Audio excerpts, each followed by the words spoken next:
Bom, então hoje nós vamos falar sobre os jornais da imprensa negra, que é um universo que eu trabalhei na minha tese de mestrado lá na USP e que surgiu de uma ideia quando eu estava procurando um tema para desenvolver a pesquisa, e o meu orientador na ocasião viu no Jornal da Tarde, que era um jornal da época, isso foi mais ou menos 73, 74, saiu uma matéria no Jornal da Tarde, cujo título era Os Jornais dos Netos de Escravos. Aí ele me chamou e falou: Miriam, você topa procurar, ver se existe, o que é isso? Eu falei: eu topo. Ele falou: olha, eu acho que isso aqui pode dar uma boa tese, ou não. Nós estávamos tateando assim, né? Não sabíamos o que ia acontecer. Eu falei: não, eu topo, vamos tentar. E aí eu me lancei em campo e comecei a procurar em todos os lugares que, em princípio, eu achava que poderia ter esses jornais. Então eu fui na Faculdade de Direito, eu fui na Biblioteca Mário de Andrade, uma ocasião nós fomos para o Rio, lá na Biblioteca Nacional do Rio de Janeiro, fui em sebo e não achava nada, nenhuma referência. Tanto é que na Faculdade de Direito, quando eu fui na biblioteca, conversei com a pessoa responsável lá e perguntei, falei: olha, eu tenho essa matéria de jornal, né? Porque eu não sabia, nem eu sabia o que eu estava procurando. Uhum. Tem essa matéria de jornal, eu queria saber, me falaram que aqui vocês têm. Ele falou: nós tínhamos sim, mas há uns anos atrás vendemos como sucata de papel. Depois, ao longo das entrevistas, eu fiquei sabendo que realmente os velhos editores distribuíam nas faculdades, nas bibliotecas, mas ninguém dava importância para isso. E o tempo foi passando e eu não achava nada, mas assim, eu sabia que eu não podia dizer, sabe, assim, eu vou tentar achar. Aí eu estava grávida da Luciana, quando teve na USP uma homenagem à Semana Roger Bastide. Teve uma homenagem a Roger Bastide, que o Bastide trabalhou. O Roger Bastide tem vários trabalhos, um trabalho importante sobre a imprensa negra. Só que eu não podia ir. E pedi para um amigo meu, eu falei: você vai ver se você acha alguém, alguma coisa, alguma pista que você possa me dar. E foi uma mesa redonda, e nessa mesa redonda estava um dos velhos militantes, que era o senhor Jaime de Aguiar. Aí esse meu amigo falou: olha, Miriam, tinha uma pessoa lá, um negro tal, Jaime de Aguiar, parece que publicou um jornal, alguma coisa assim. Mas tá aqui o endereço dele, ele não tinha telefone. Ele morava na Afonso Celso, atrás do Colégio Arquidiocesano. Aí eu fui lá. Um dia, bati na casa dele, toquei a campainha, o seu Jaime veio me atender. O seu Jaime veio me atender e foi um momento assim muito bonito, foi lindo, é uma coisa que eu nunca mais vou esquecer. Ele era negro que chegava a ser azul, assim, sabe? Aquele negro retinto, baixinho, atarracado.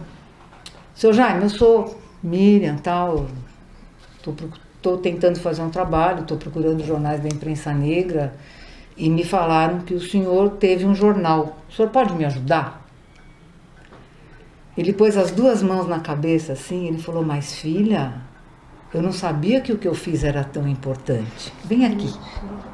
Me levou no andar de cima da casa, subiu num banquinho e de cima do guarda-roupa começou a descer jornal, cara. Começou a aparecer jornal de Você não achava, de repente tinha. Não, foi uma coisa assim que não dá para explicar. Seu Jaime, o senhor pode me emprestar? Olha, é assim, ó. Você leva esses, você faz o que você tem que fazer, depois você me devolve, depois você leva esse. Tá bom, seu Jaime. Até que eles ficaram meus amigos, né? Do Jaime de Aguiar, o Jaime de Aguiar me deu o endereço e o contato do José Correia Leite, que eles foram companheiros de jornal. E do José Correia Leite, aí a coisa foi indo, foi quando eu conheci todos esses que hoje a gente chama de velhos militantes, que eram quem? Os netos de escravos. Tá? Então, esse trabalho aconteceu por conta disso, e foi com eles que eu consegui todos esses jornais, todo o material que constituiu o universo empírico da pesquisa. E depois o apoio que eu tive do Clóvis Moura, que sempre estudou o negro brasileiro, uma referência assim, importantíssima dentro dessa bibliografia, e o Clóvis Moura fez a minha banca, né? E foi com ele que eu aprendi muito, assim, e abri bem a cabeça, e a gente trocava muita informação. Também ele me ajudou bastante na elaboração do trabalho. E ele inclusive fez o prefácio, né, do livro, que para mim foi um negócio super importante. E aí, nesse meio, né, por se tratar de jornais de netos de escravos, é que a gente tentou buscar, nesse material empírico todo, essa possível ligação com a África, que é para fazer o gancho com a aula do André da semana passada. Então, só para localizar vocês, eu vou dar um panorama geral, e depois eu entro na questão da África. É importante a gente salientar duas coisas. Eu trabalhei num período que vai de 1915 a 1963. Por quê? Porque 1915 é a primeira referência que eu tenho de jornal surgido em São Paulo, e 1963 porque é quando a imprensa negra entra num declínio por conta do golpe militar. E ela vai ressurgir nos anos 70. Meio tímida, mas ressurge. Então é por isso desse corte. Existem jornais anteriores ao século XX, existem jornais no século XIX, na época da República, mas eu não me refiro a eles porque eu não encontrei. Interessante, né? Eu não encontrei o material empírico, por isso também não fica só na citação. Então é através dessa imprensa que esses netos de escravos vão reivindicar a sua integração e a sua participação na sociedade. No prefácio, o Clóvis Moura resume dessa forma, aspas para ele: é uma forma alternativa de autoafirmação étnica, de redescoberta do eu perdido ou quase perdido durante o longo período da escravidão colonial. Então ele diz o seguinte: tratava-se de uma imprensa alternativa que se esgotava no discurso para os negros, nela não figurando curiosamente aqueles acontecimentos maiores que modificavam a sociedade abrangente. Era uma imprensa feita de negros para negros, tá? Então, o que acontecia em volta, fora desse universo, praticamente não era noticiado. Continuando com o Clóvis Moura, é um sintoma da especificidade dessa imprensa que mostra concomitantemente como ela era fruto e reflexo de uma posição de um grupo específico que se auto-identificava como tal e por isso circunscrevia o seu discurso aos seus, aspas, irmãos de cor. Tá? Então ele vai buscar uma organização transmitindo a esse grupo discriminado normas de conduta através das quais ele pode se integrar na sociedade. Então, todo o discurso é de integração, todo o discurso é do negro querendo ser cidadão. Então, esse discurso de integração, essas normas de conduta vão assim, olha, como se portar à mesa, como se vestir, como se dirigir às pessoas, entendeu? No começo, essa imprensa vai tratar desse universo, é micro mesmo. A gente sabe da existência de jornais em São Paulo, Minas Gerais, Rio de Janeiro, Paraná e Rio Grande do Sul. O meu trabalho fechou em São Paulo. Então, através dessa imprensa, o negro vai desenvolver uma consciência e uma solidariedade étnicas.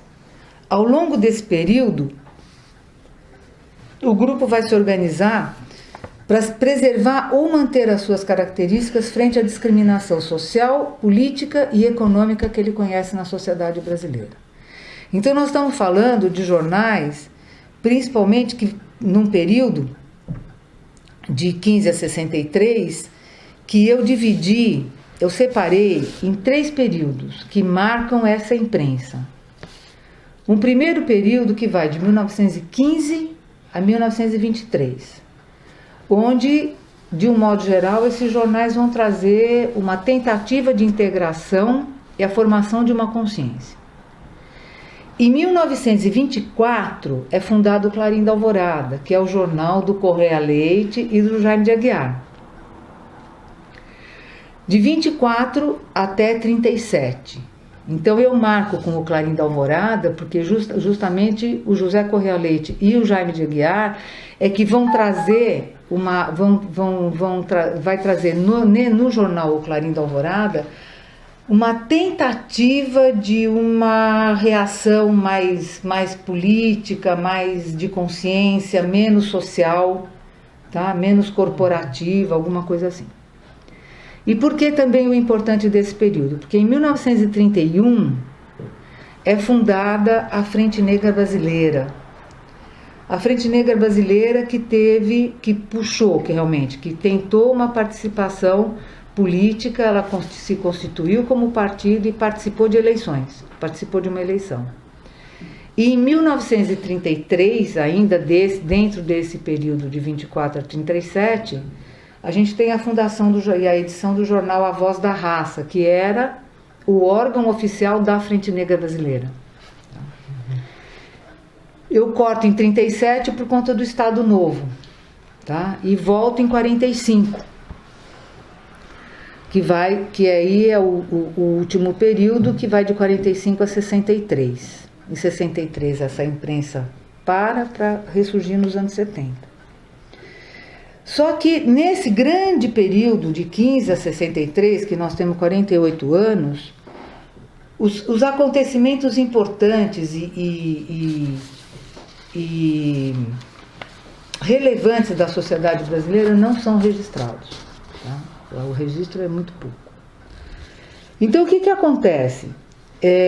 O preconceito, a dificuldade de acesso às ocupações, a dificuldade do acesso do negro às instituições, aquele célebre anúncio, né?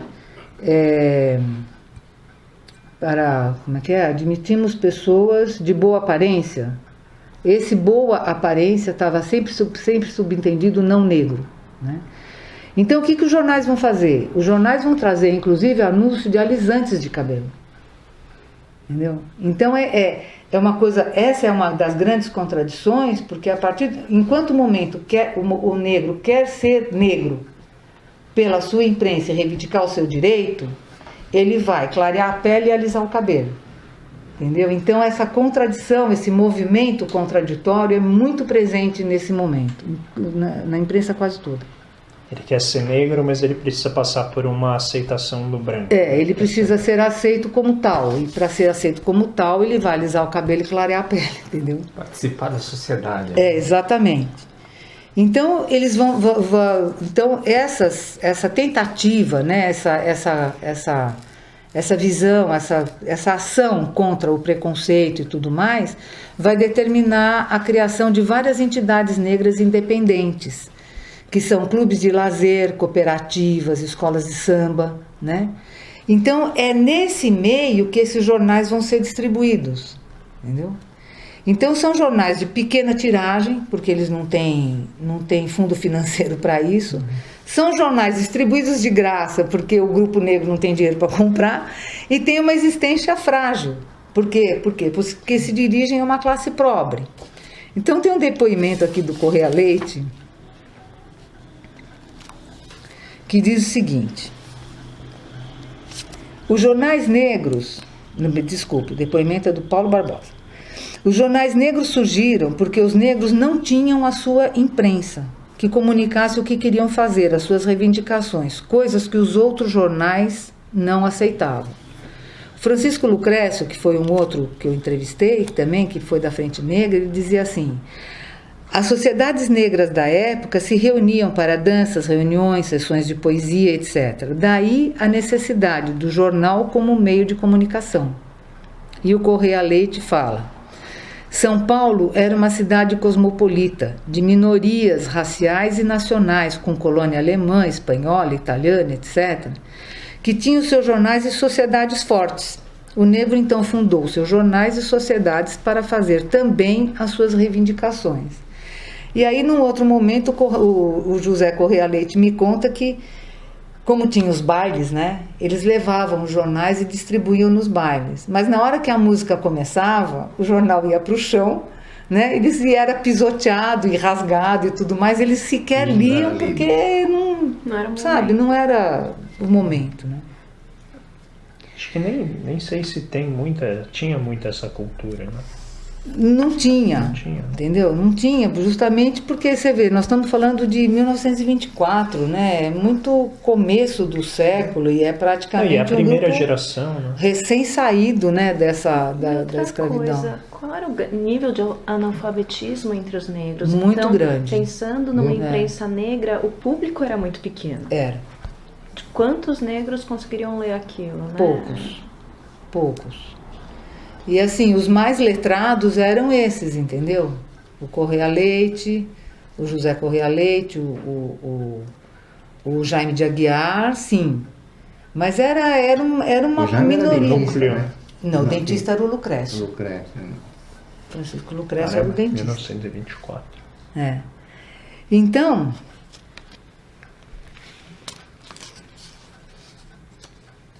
espera um pouquinho só. Você quer deixar eu rodar? Pode deixar. Então, o que acontece? Em 16 de setembro de 1931, é fundada a Frente Negra Brasileira. A Frente Negra Brasileira, que teve como órgão oficial o jornal A Voz da Raça, funcionava lá onde é hoje a Casa de Portugal. E eles tinham... A Frente Negra Brasileira teve uma grande organização, teve um estatuto que está aqui no meu trabalho, que eu não vou ler tudo porque ele é bastante grande, mas eles tinham uma escola, eles tinham as domingueiras, tem uma foto aqui, ó. Eles tinham as domingueiras onde onde eles faziam eles faziam toda uma preleição, palestras e tudo mais para instruir os negros, sabe? Então tem aqui as domingueiras. Essa aqui é a carteira de identidade do Serviço de Identificação da Frente Negra Brasileira. Eles tinham essa carteira de identidade, é do Francisco Lucrécio, tá? Eles tinham uma escola que funcionava também na Casa de Portugal. Ali na Liberdade? Na Liberdade, onde é hoje a Casa de Portugal. Aqui, na Avenida Liberdade 196, que tinha cursos diários, tá? De curso de alfabetização. E aqui é uma seção da Frente Negra Brasileira, com todos os seus... Esse aqui é o Arlindo Veiga dos Santos, que era era um cara que, na verdade, assim, ele queria restaurar a monarquia no Brasil, entendeu? Legal, monarquista. Ele era monarquista. Então, assim, a Frente Negra Brasileira tem muita história, chegou a participar de eleição, né? Porque conseguiu Chegou a ter deputado negro nessa época? Não. Quem se candidatou depois da abertura foi o Abdias do Nascimento, mas ele não se elegeu. Aliás, o cartaz de propaganda dele é muito interessante, porque ele era negro, lógico. Então, o cartaz é todo branco, é uma folha em branco, tem só o rosto dele, e embaixo está escrito: não vote em branco. Abdias do Nascimento. Genial. Muito bom, genialíssimo. Assim, Genial. muito legal. Não vote em branco, Abdias do Nascimento. Entendeu? Como ele Abdias, não ganhou com esses... Não, o Abdias... Hoje ele ia ser o mais votado. Foi um cara que ele foi autor de um livro, Genocídio do Negro Brasileiro. Paulão, nessa parte você apaga e a gente vai vender esse slogan, cara. A gente vai vender esse slogan pra campanha. Não vote em branco. Tá. Aí a gente entra no terceiro período, que vai de 15 a 63, onde os jornais voltam mesmo assim para as reivindicações e tentaram desenvolver um esforço de unir os negros em favor de uma causa comum. Em 1945, o José Correia Leite, o Correia Leite era opositor da Frente Negra Brasileira. Ele não concordava porque por conta de ter monarquistas e quererem a volta da monarquia, aquela coisa toda, ele e o Jaime nunca foram colaboradores da Frente Negra Brasileira. E eles fundaram a Associação do Negro Brasileiro, que foi uma outra tentativa de organização, que a história é a seguinte. O Correia Leite, receoso do movimento fracassar e para não prejudicar o nome deixado por seu jornal em 24, que era o Clarim da Alvorada, fez com que o grupo fundasse o jornal Alvorada, em 1945, órgão oficial da Associação dos Negros Brasileiros, dirigido por Fernando Góes, Correia Leite e Raul Joviano do Amaral. Esse jornal, segundo o depoimento, foi o único da imprensa negra registrado no Fórum, isto é, por exigência de uma lei do Getúlio. Mas também a Associação do Negro Brasileiro também teve vida curta e o jornal Alvorada também teve vida curta. A Associação do Negro Brasileiro foi mais uma tentativa deles que tinha a Associação do Negro era composta por vários departamentos e tinha por objetivo uma abertura em leque que propiciaria uma ação conjunta do grupo negro. E para isso, cada plano de ação tinha um quadro inicial de 1.000 sócios, as assinaturas eram feitas e quando os dirigentes iam buscar as adesões, eles conseguiam 50 ou 60. Então daí o fracasso da associação e o fim do jornal Alvorada. Desculpa te interromper. Esses jornais se mantinham por doação? Por eles mesmos. Por exemplo, o Clarim da Alvorada, eles faziam nos fundos da casa deles. Então, eles faziam com uma coisa que chamava linotipo. Então, por exemplo, você ia compor uma palavra, África. Então, tinha... eu não lembro o nome do aparelhinho. Era uma barra, era uma coisa de madeira. Linotipo... Não me lembro. O linotipo então ele pegava a letrinha A, a letrinha F, a letrinha R, o I, o C e o A. Formava a palavra, dava um espaço. Meu tio tinha uma gráfica que fazia isso. Nossa. E assim eles punham, Mas o dinheiro que eu tinha? Era moleque? Era 45, 46, 47. E então assim, em geral era com recursos próprios, por isso que tem vida curta, porque ninguém compra, entendeu? Eles não conseguiam essa colaboração, viviam pelas suas próprias expensas. Como não tinha que o jeito. jornal era impresso aqui? Jornal era assim, era chumbo derretido, o cara batia numa máquina, formava a letra e ia formando a certo. Tanto que o cara tinha problema de intoxicação por chumbo. Certo? Nossa. E a gente reclama que a impressora demora para imprimir. Já que nós estamos falando de imprensa negra, eu queria deixar aqui para quem não conhece ou para quem nunca viu ou nunca leu, é uma coisa muito bonita dessa história, que é uma figura que se chamava Vicente Nunes Ferreira. E ele era dono de uma oratória e de um carisma assim contagiantes. Era uma figura muito interessante porque ele lia, mas não escrevia. Ele sabia ler, mas não sabia escrever. Presta atenção. Então ele veio do Rio de Janeiro e em São Paulo ele se tornou um líder da causa do negro, sempre lutando por melhores salários e melhores condições de vida. A primeira oração feita em São Paulo foi no túmulo de Carlos de Campos, no cemitério da Consolação. E quem me contou essa história foi o professor Pedro Paulo Barbosa. Ele dizia o seguinte: o Vicente Ferreira não escrevia, e foi em uma de suas orações que eu o conheci. Então, ele contando, né? Eu cursava a escola de comércio Álvares Penteado, houve a inauguração da Erma de Rui Barbosa, no Vale do Anhangabaú. Houve discursos oficiais, grande oratória. Ao fim da solenidade oficial, as autoridades desceram do palanque e a multidão começou a se dispersar. Quando um negro mal vestido, jornais debaixo do braço, pediu a palavra. Era Vicente Ferreira. Ninguém deu atenção. Ele então começou a falar, fez uma oração grandiosa a Rui Barbosa, cuja vida conhecia muito bem. Aos poucos, todos foram parando e voltaram para ouvir Vicente Ferreira. Se dizia jornalista e orador popular, tinha uma memória fabulosa, passava os dias inteiros nas bibliotecas e decorava tudo o que lia. José Correia Leite o conheceu, lógico, e Vicente Ferreira acabou sendo conhecido como o tribuno popular.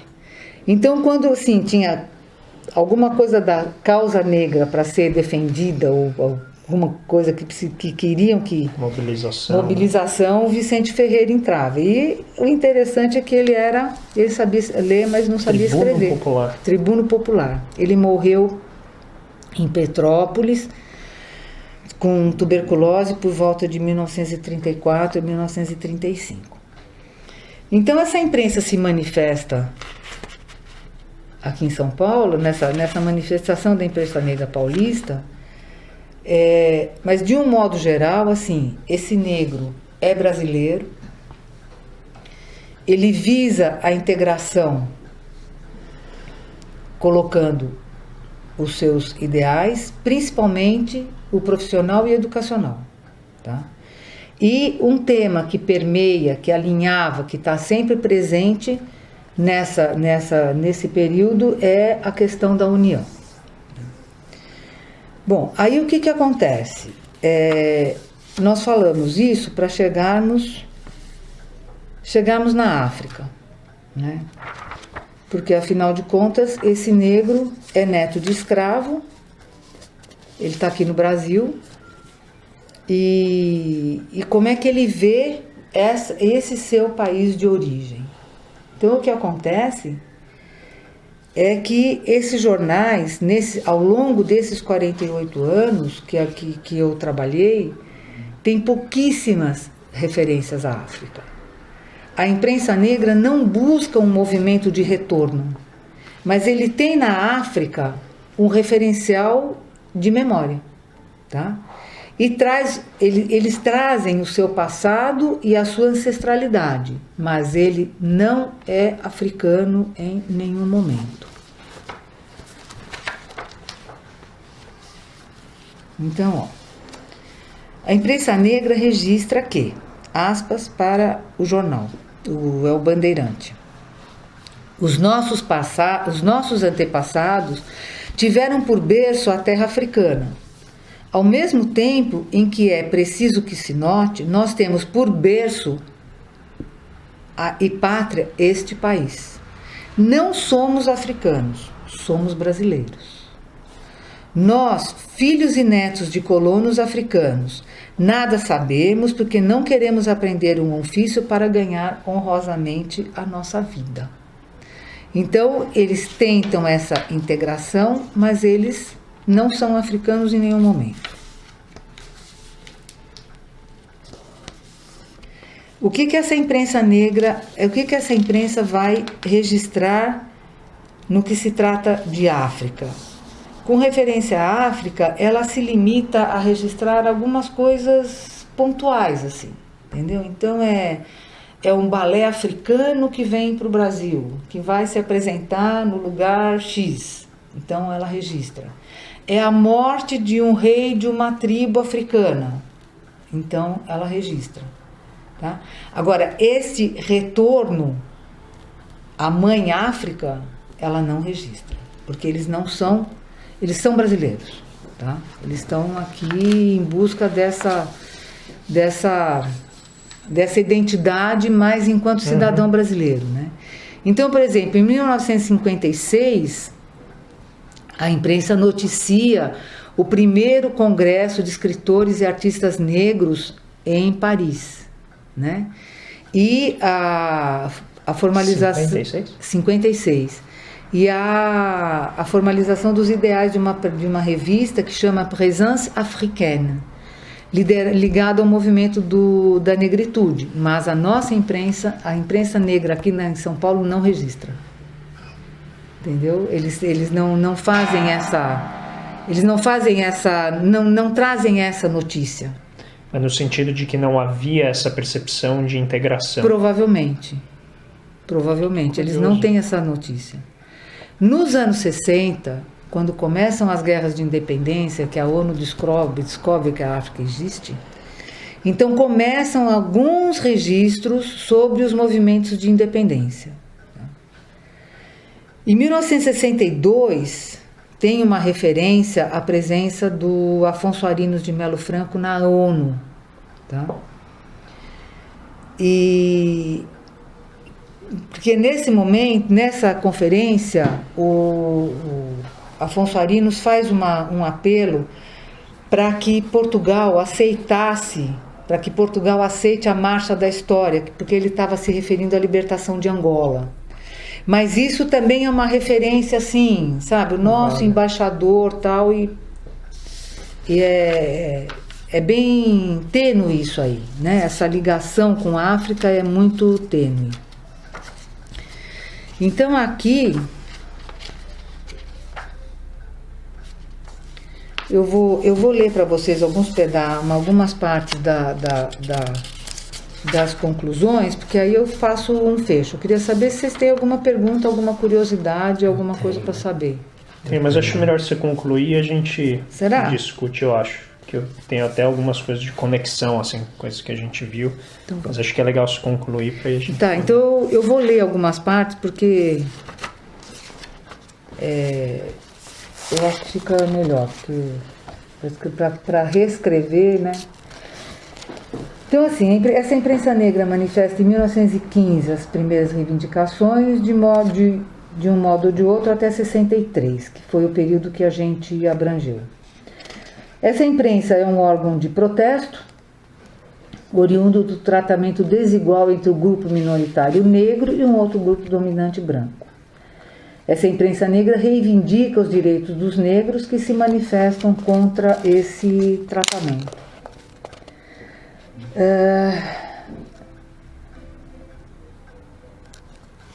Em 1924, como eu falei, nós temos o surgimento do jornal O Clarim da Alvorada, sob a responsabilidade do José Correia Leite e do Jaime de Aguiar, que vai principalmente desenvolver o ideal de união e solidariedade entre os negros e se posicionar contra o preconceito.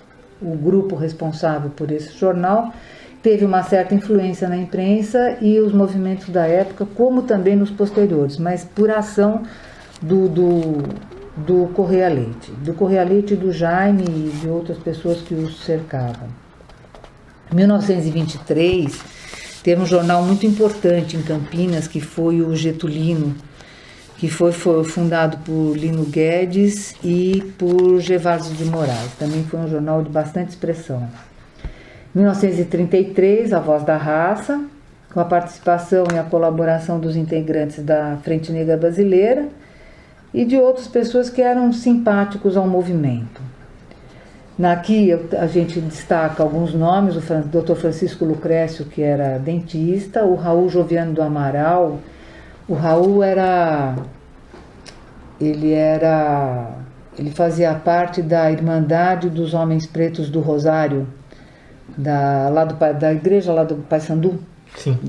Dos Homens Pretos, O Pedro Paulo Barbosa, que era professor, o Arlindo José Veiga dos Santos e outros tantos.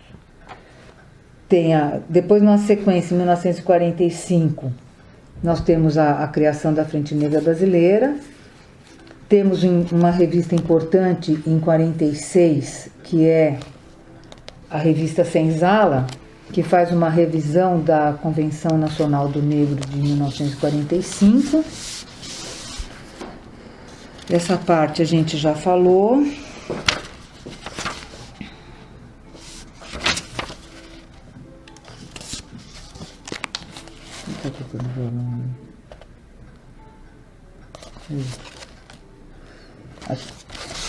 E aí, então, o elo de ligação que a gente queria, que é a África.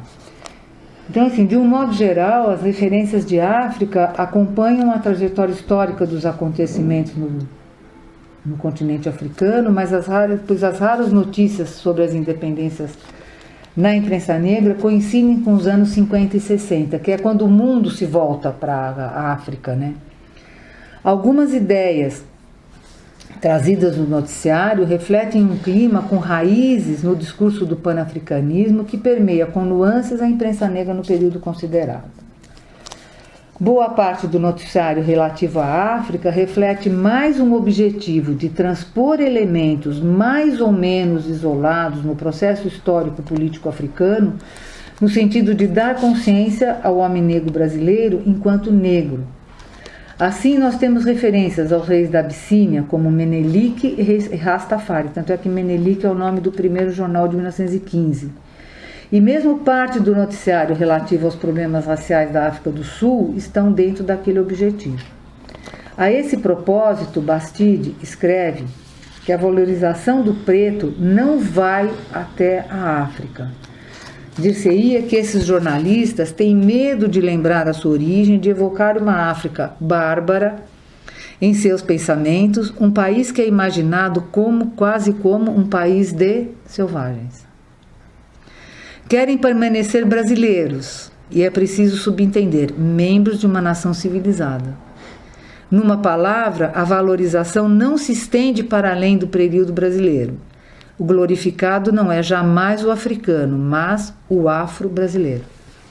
Se a imprensa valoriza o negro, é o negro ocidentalizado, que assimilou valores da sociedade branca e não o negro visto do ângulo da cultura africana. Acho que era isso. Muito bem que eles não têm nem a ligação, foi né? Muito... Ligação com as origens deles. Não, eles não procuram. Eles não procuraram isso, né? O José Correia Leite era filho de um homem branco com uma cozinheira, uma negra cozinheira. A exemplo de Luiz Gama, porque Luiz Gama também era filho de branco com negra. E Luiz Gama sempre rejeitou o pai e nunca sequer pronunciou o nome dele. Numa das entrevistas que o Correia Leite me deu, me concedeu, que eu não registrei aqui, mas no começo eu perguntei para ele quem eram seus pais. Ele falou: minha mãe era fulana de tal, meu pai, não falo dele. Ele não falava nem o nome do pai. E ele fazia questão de frisar: a exemplo de Luiz Gama, eu não falo do meu pai. Tá? Então, eles têm essa percepção ou essa rejeição, vamos dizer assim, nem sei se é percepção, mas eles trazem isso. Eles não têm esse elo com a cultura africana. Eles não têm. Será? Eu sou brasileiro, quero ser brasileiro reconhecido como tal. Então, mas o que a gente viu na nossa reunião anterior é que este elo, ele era sistematicamente minado e taxado de inferior. Então, o negro, ele era colocado como uma raça inferior, como um ser humano que tinha, né, um posicionamento submisso, subordinado. E então, nesse sentido, eu acho que revela que não a ausência de interesse deles, mas o espírito de origem que foi quebrado, né? Então se rompe, né, no espaço de uma geração, nos filhos dos escravos, você já tem uma perda desse elo, e nos netos esse elo já foi completamente obliterado, então você já não tem mais qualquer conexão. Então não me surpreende, né, que eles tentem intensamente ser absorvidos pela cultura local, Porque como o próprio Darcy Ribeiro põe no Povo Brasileiro, ele é, de fato, o ser sem origem, né? O africano que está aqui, ele tem uma origem, o branco, o português tem uma origem, o índio está na sua própria terra, mas o mulato, ele não tem. Ele não é nada, né? Ele não é africano, ele é o quê? Ele é brasileiro. Então, se você olhar friamente falando, ele é o produto mais natural, entre aspas, da produção administrativa chamada Brasil. Exatamente. Porque o índio, ele é pré-brasileiro. O escravo, ou né, o neto, ou a segunda, terceira geração do escravo africano, este é o efetivamente brasileiro. Né? Porque ele já nasce aqui como algo completamente apartado de tudo que chegou ou artificialmente ou que já estava aqui. Né? Para ele também é muito difícil, para esses filhos e netos, imaginar o seu país de origem o país de origem na África do pai ou do avô como o seu. Ele não conhece aquilo, ele nasceu aqui, é o que ele conhece. Como falar assim, não, essa aqui não é minha terra é tal país na África. Ou os libaneses, né? Tá aqui o neto de libanês, ele fala, não, porque eu tenho um amor pelo Líbano. Minha mãe, ele é brasileiro. Minha mãe né? é portuguesa. Meu país é Brasil, eu não me enxergo como português. Né? Então... O Correia Leite viveu no Bexiga, no meio da colônia italiana. Né? Então ele conta que esse depoimento eu tenho ele transcrito aqui, é muito bonito, porque ele fala: o Bexiga era uma pequena Itália. Né? Então os brancos moravam nos casarões e os negros habitavam os porões, mas eles tinham uma convivência pacífica, assim, eles eram, né, tinham uma convivência boa nessa época, né? Mas eles não são, esse elo não existe, entendeu? Pelo menos aqui. Aí o que acontece? Quando você entra nos anos, nos anos 70, aí vem o MNU, que é o Movimento Negro Unificado, você tem já uma outra atuação, entendeu? Uma outra visão dessa camada mais jovens. Eu tenho horas e horas de fitas gravadas aqui desses negros da década pós-70, para frente de 1970. Entendeu?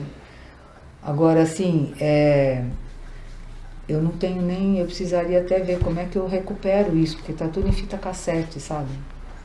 Eu não tenho nem... A gente não tem nem aparelho mais para rodar. Tem empresas, tem locais.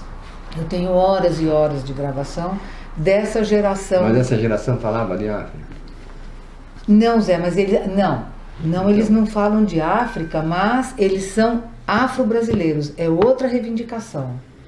É outro foco.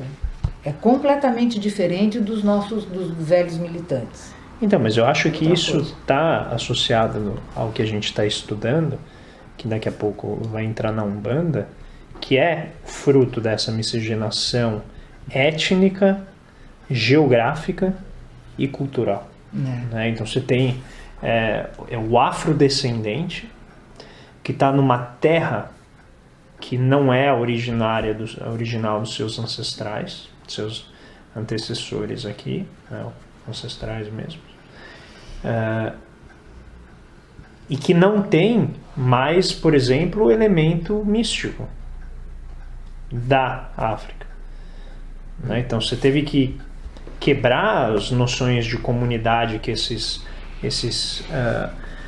negros africanos tinham quando eles eram trazidos para cá, e eles tiveram que reconfigurar esse espírito de comunidade, seja nos quilombos, seja na organização desses ritos e cultos, né? E de alguma maneira aquilo permanece vivo, mas já permanece de uma maneira desconectada, né, com a origem. Mas o que eu acho interessante da discussão da imprensa é, primeiro, mostrar que ser branco ou ser preto de pele não interfere essencialmente no espírito gregário do ser humano, no espírito mobilizador do ser humano. Né? Então isso para mim desde a primeira vez que eu li, eu achei muito interessante, Porque a gente tem a impressão de que os negros jamais se organizaram. Que eles eram seres assim, deixou de ser escravo, cada um pro teu canto, e não. Ou seja, existe essa percepção ainda que diferente, ocidentalizada, né? Mas existe essa percepção de organização. Né? E eles tentaram insistentemente. Tentaram. Só que justamente as condições de iniquidade, né, de desigualdade, não permitiam, evidentemente, que florescesse esse tipo de organização que requeria um mínimo de conhecimento, um mínimo de instrução, né, do qual eles foram privados durante muito tempo. Mas eu acho que não é só da unificação entre eles, é que também é muito complicado falar assim, os negros não se organizaram, não se unificaram. Eram culturas muito diferentes. É que nem falar que os latinos, se acontecesse alguma coisa, os latino-americanos não se unificaram. Eu não entendi o que... Não, mas como aí assim? no caso... Não, o que eu estou dizendo é, assim, você sabia que no início do século XX já existiam essas organizações? É algo que a gente aprendeu? Eu nunca aprendi. Mas Eu nem sabia que tinha organização, assim. Sim, mas eu acho que até é mais difícil falar assim, por que os negros não se unificavam e se organizavam, mas por que não tinha mais coisa?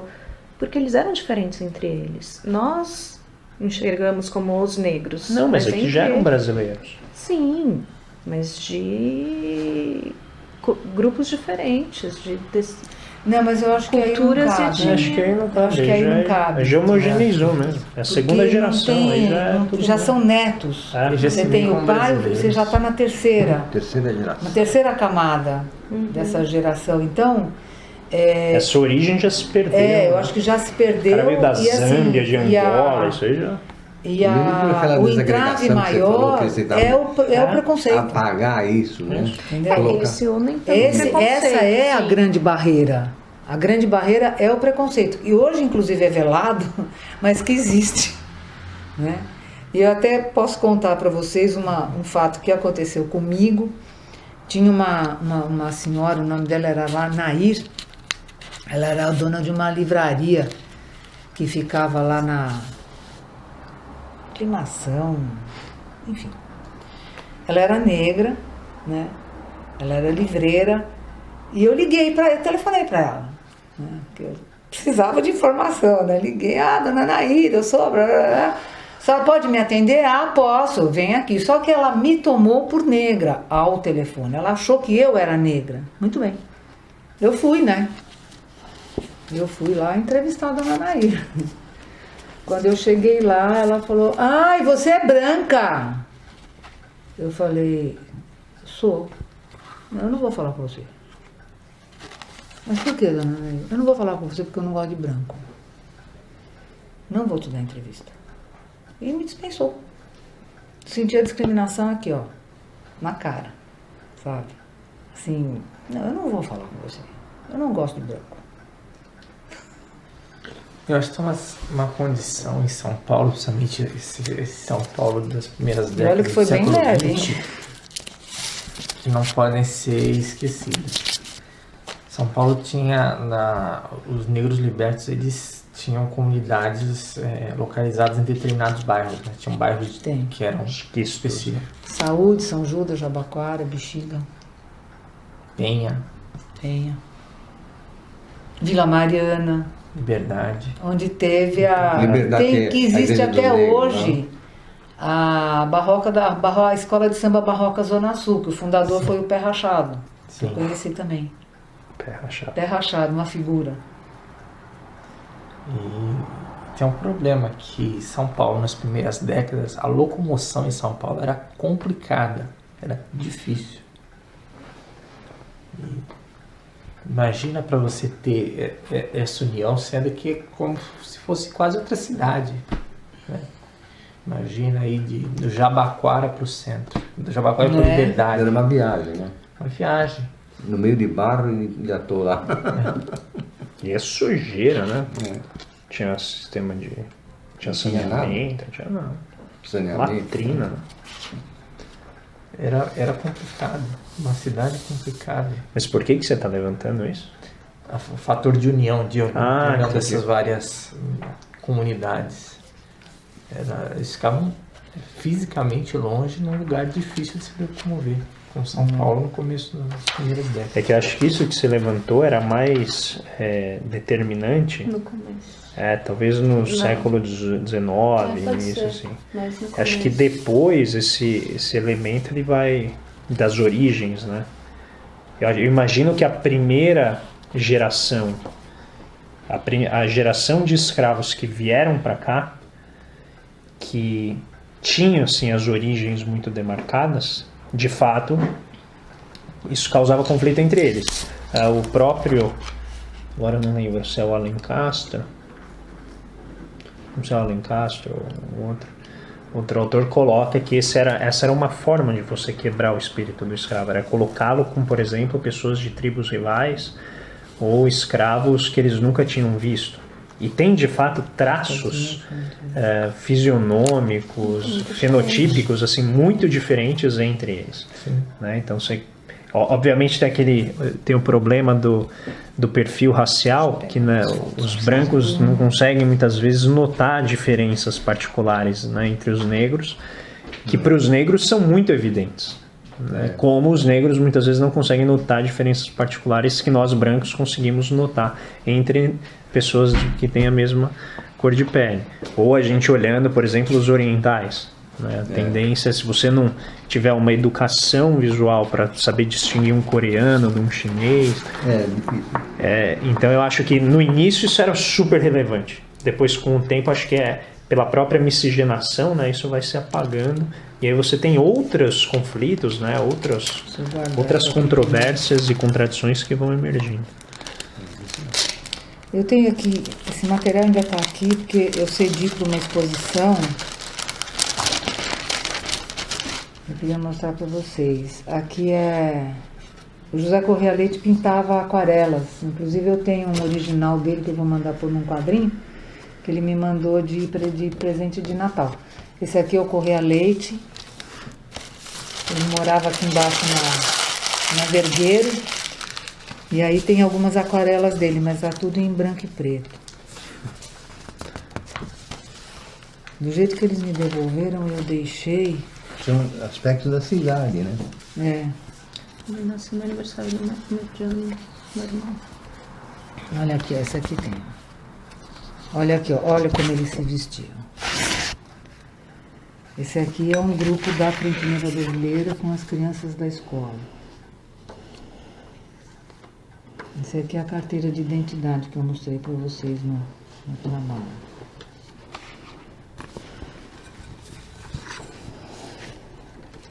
Como eles se apresentavam, né? Eles tentavam passar uma... Eles eram super o elegantes, serentalizado assim, mesmo. Muito bonitinhos, lindos.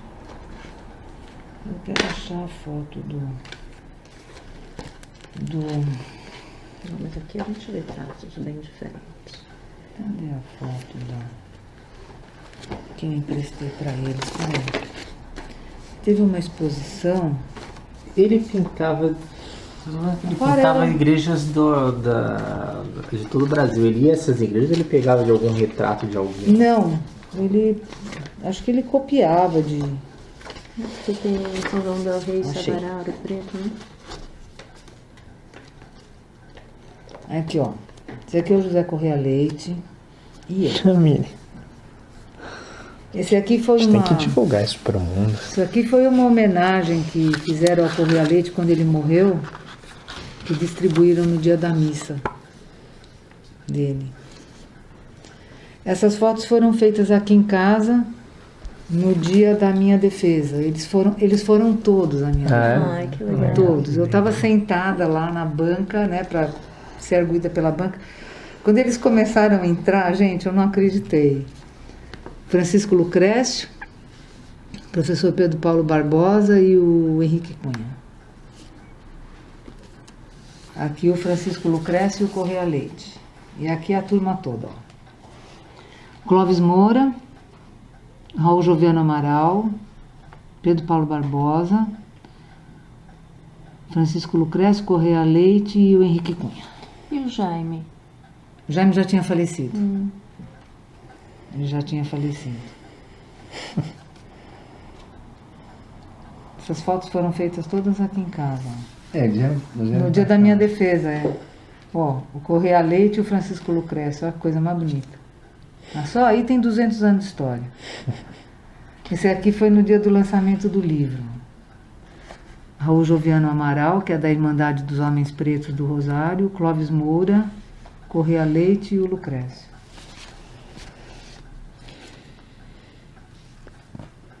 Aqui também. Eu emprestei essas fotos para uma...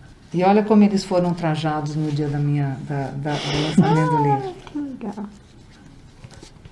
Porque os meus originais ficaram 3 anos numa editora, né? Então, a cada 15 dias, não tem verba, não sei o quê, não sei o quê. Até que eu cheguei à conclusão, o Clóvis Moura chegou para mim e falou, Miriam, para de sonhar, que uma editora não vai parar para editar um livro sobre negro, imprensa negra, sabe?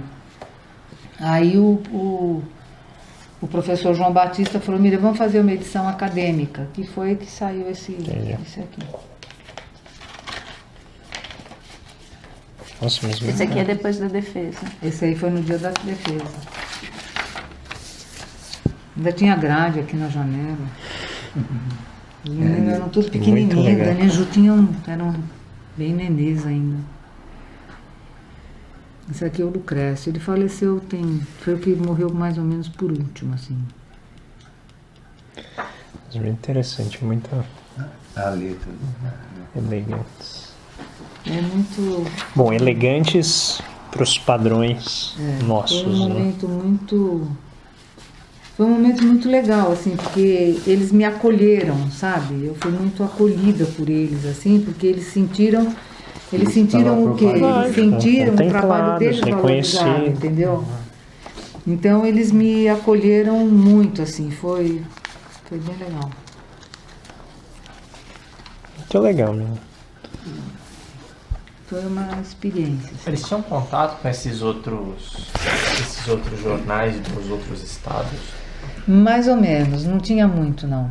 Porque quando eu os conheci, esses jornais que eles editavam já não existiam mais. Entendeu? Mas na época eles não tinham, era uma coisa local. É uma coisa bem local.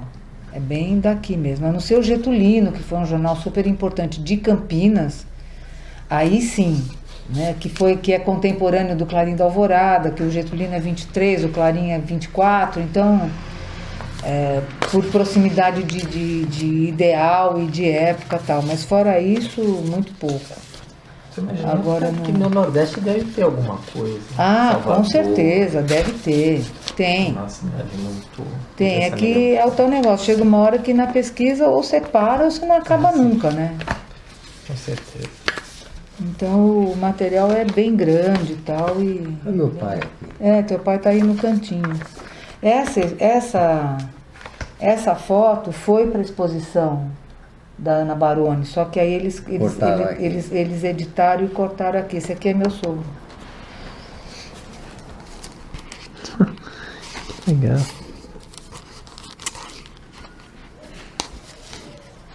Miriam, você encontrou preconceito?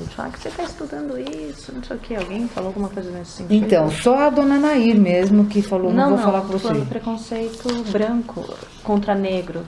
Sim. Ainda tem gente que quando encontra ela fala, mas você... Nossa, você é branca.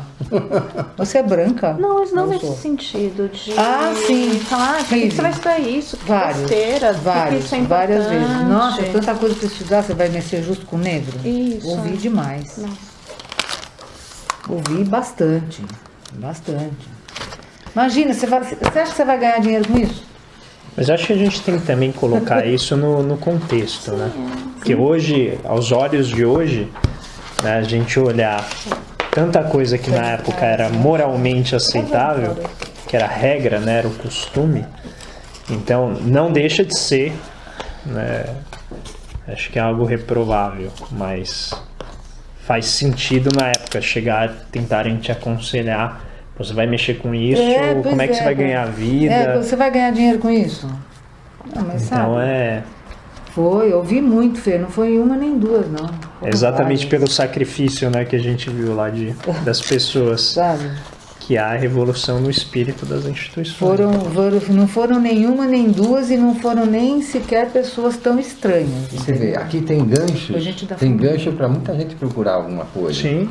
E até hoje não tem muita gente, não. Não, mas meu trabalho Mas já deu deve ter vários bem filhotes. mais, Mas Já tem vários filhotes. Vários. Graças a Deus. Foi pioneiro. Que legal. Tá Parabéns. rendendo frutos ainda. E eu fico muito feliz, assim, de a gente ter bem feito legal. essa reunião, resgatar. É. Que feliz coincidência, né? É. Depois Pois de é. algum tempo, isso voltar a ser um tema Foi, dentro das foi. nossas conversas. Foi muito legal. Muito bem. O André tem um. Você não tem? Tem. Aliás, esse é o único que eu tenho. Eu tenho esse exemplar e tem um outro que eu já prometi para um jornalista amigo meu, que eu falei para ele que eu vou deixar para ele em testamento, que está assinado por todos eles.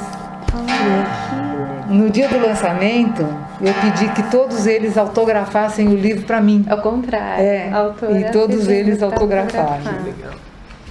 Aquele lá eu falei, Flávio, esse aí eu tá deixo. descolando tudo. Né? Eu deixo para você em testamento e beleza.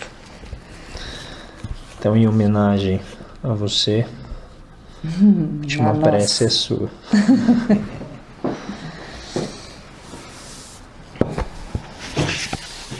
Então vamos